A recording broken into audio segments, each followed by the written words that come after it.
Kilalanin ang mga sikat na sex bomb dancers at ang magandang buhay nila ngayon. Rochelle Pangilinan. Lumaki sa isang simpleng pamumuhay at naging breadwinner sa murang edad si Rochelle Pangilinan. Marami siyang pinagdaanan, kabilang na ang hirap sa buhay at personal na struggles bago makapasok sa industriya ng showbiz.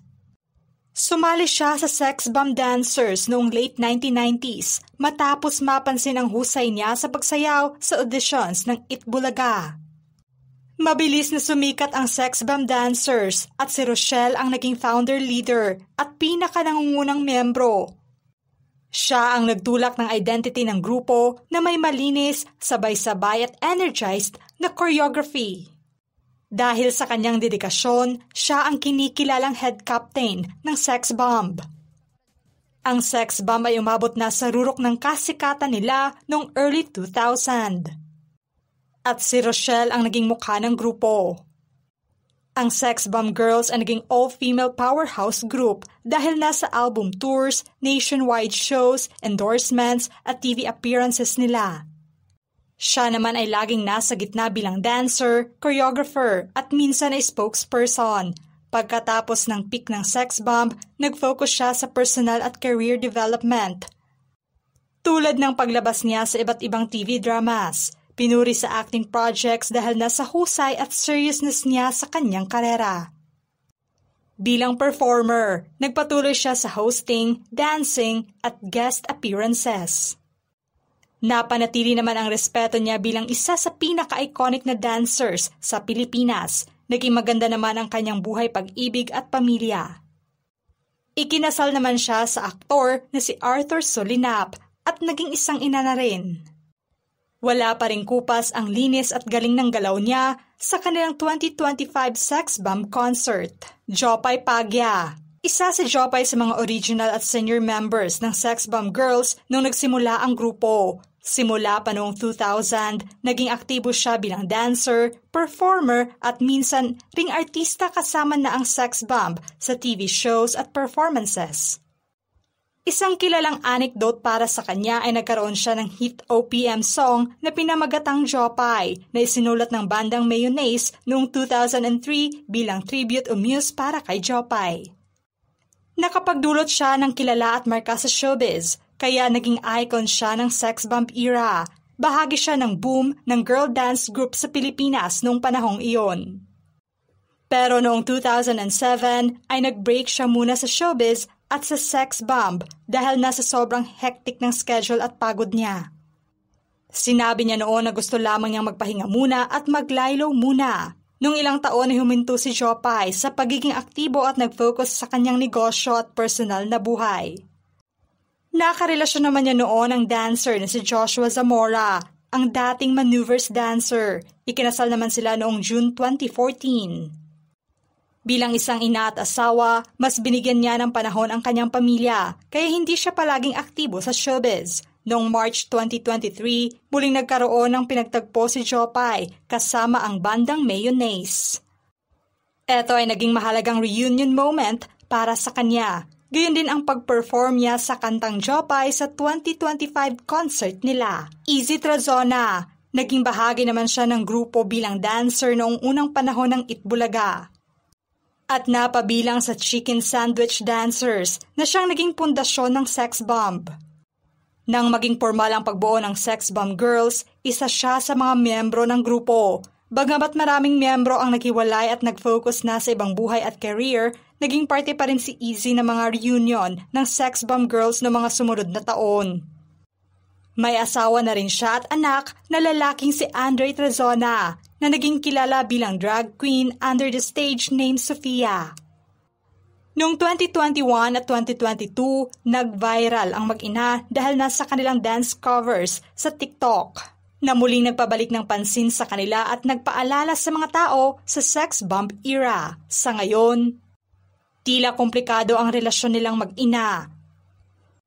Ayon sa kanyang post, naniniwala siyang ginagawa niya iyon para sa kabutihan ng kanyang anak pero maraming taong nasaktan at nagalit. Matapos ang issue, sinabi niya na siya ay amazingly at peace na ngayon. Nabanggit niyang ang pananampalataya niya ang kanyang sandigan. Sa 2025 concert ng Sex Bomb sa Araneta, absent naman siya at saad ng kanyang mga kagrupo na nirerespeto nila ang desisyon ng kasamahan. Ira Bermudez. Sumali siya sa Sex Bomb Girls noong 2000 bilang bahagi ng dance group na nagsimula bilang backup dancers sa noontime show na Itbulaga. Sa pagdaan ng panahon, umangat ang kanyang posisyon at naging lead dancer, choreographer at kalaunan ay leader ng Sex Bomb Girls simula 2011 hanggang 2017. Ayon sa kanya, nagsimula siyang sumayaw sa street parties at simpleng sayawan lang kasama ang mga kaibigan. Noong 2006 hanggang 2007, nag-entertain siya sa Japan ng humigit 6 na buwan para magkaroon ng ipon. Ginamit niya ito para bumili ng bahay para sa pamilya niya sa Tondo at para sa sarili. Nang umalis si Rochelle Pangilinan bilang leader, si Ira ang humalili bilang leader at head choreographer at co-manager ng grupo. Kaya malaki ang naging kontribusyon niya sa dance floor diva identity ng grupo. Napangasawa naman niya ang kanyang non-showbiz partner noong 2016. Noong 2022, muling nagsama ang mag-asawa sa Australia. Plano nilang mag-settle doon at magsimula ng bagong yugto. Naging aktibo naman si Ira sa pag-upload ng mga dance videos online. Sunshine Garcia. Siya ay naging miyembro ng Sex Bomb Girls, ang kilalang dance pop group na sumikat noong late 90s at early 2000. Siya ay kilala sa kanilang energetic dance performances at kilala siya sa heyday ng Sex Bomb kasama ang iba pang sikat na miyembro. Sa peak ng kanyang karera bilang parte ng Sex Bomb, naranasan niya ang kasikatan tulad na lamang ng live performances nila, TV appearances at naging bahagi ng girl group boom sa Pilipinas.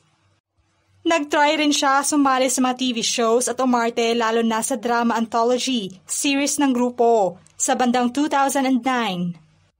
Nanalo siya ng 1 million pesos sa game show Power of 10 at naging instant millionaire siya at balak niyang gamitin ang panalo para tulungan ang ama niya noong 2010. Matapos ang 8 taon bilang miyembro ng Sex Bomb, nagdesisyon siya na umalis para mag-solo at tutukan ang acting career. Ngunit kahit umalis na siya ay nanatili pa rin sa ilalim ng management ng kanilang talent agency. Nag-asawa naman siya noong 2019 sa isang politisyan at naging mabuting ina. Monique Ikban, sa panahon ng kasikatan ng Sex Bomb, kabilang siya sa lineup ng singers at performers noon. Nag-expand naman ang grupo noong early 2000. Naging bahagi naman si Monique ng Sex Bomb, hindi lang bilang dancer kundi bilang singer. Tulad ng ibang miyembro, dumaan din siya sa pressure at striktong rules. Ayon sa isang artikulo, may mga bawal lalo na sa relationships habang aktibo sila sa grupo. Ayon sa isang artikulo noong 2022, binanggit niya na isang choir member na siya, tila hindi na siya full-time singer at performer sa showbiz.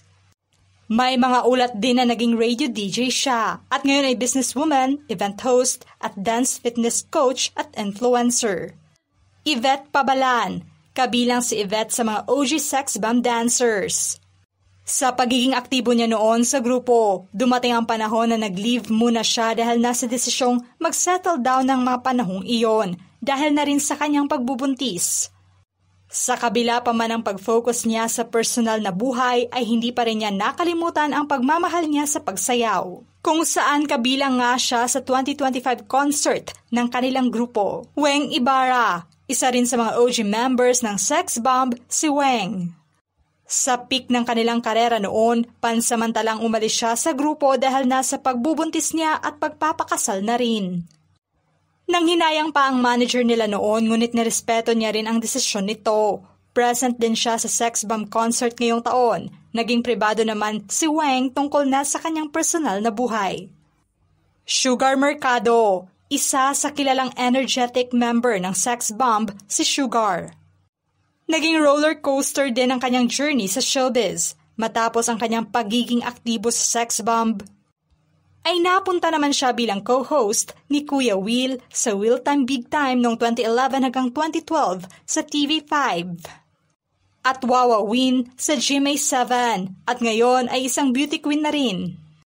Kinurunahan siya bilang Mrs. Universe Official 2025 noong October. Bukod sa pagiging mami, ay isang negosyante na rin si Sugar. Inilahad din niya na nagkaroon sila ng relasyon ni Willie Revillame na tumagal ng 7 years. Hindi naman siya nakasali sa sex bomb concert ngayon dahil nasa pinirmahang kontrata niya sa Mrs. Universe Official. Mia Pangyarihan, kabilang din sa OG dancer ng sex bomb, si Mia. Matapos na iwan niya ang grupo, pinasok niya rin ang pagnenegosyo at pag-aartista. Hindi rin naging madali ang kanyang journey. Bukod sa pag-arte, may-ari na rin siya ngayon ng lagpas 20 branches ng Japanese-Korean themed restaurant. Inamin naman niya na hindi siya ang pinakamayamang miyembro ng sex bomb, ngunit aminado siya na matagumpay ang kanyang negosyo. May Acosta, isa sa mga aktibong dancer ng sex bomb noong 2000, si May. Sa pag-alis niya noon sa grupo, nag-focus na siya sa kanyang sariling pamilya. Present naman siya sa sex bomb concert ngayon kung saan kitang wala pa ring kupas ang kanyang galaw.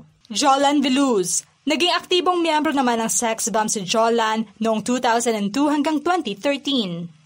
Matapos niyang umalis sa grupo ay nag-focus siya sa culinary workshops at makeup session. Pinasok niya rin ang pagiging full-time employee sa isang hotel.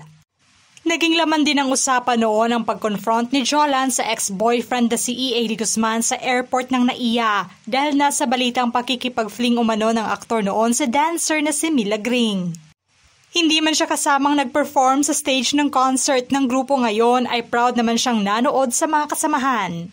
Ano ang masasabi niyo sa mga sikat na sex bomb dancers at ang magagandang buhay nila ngayon? Just comment below.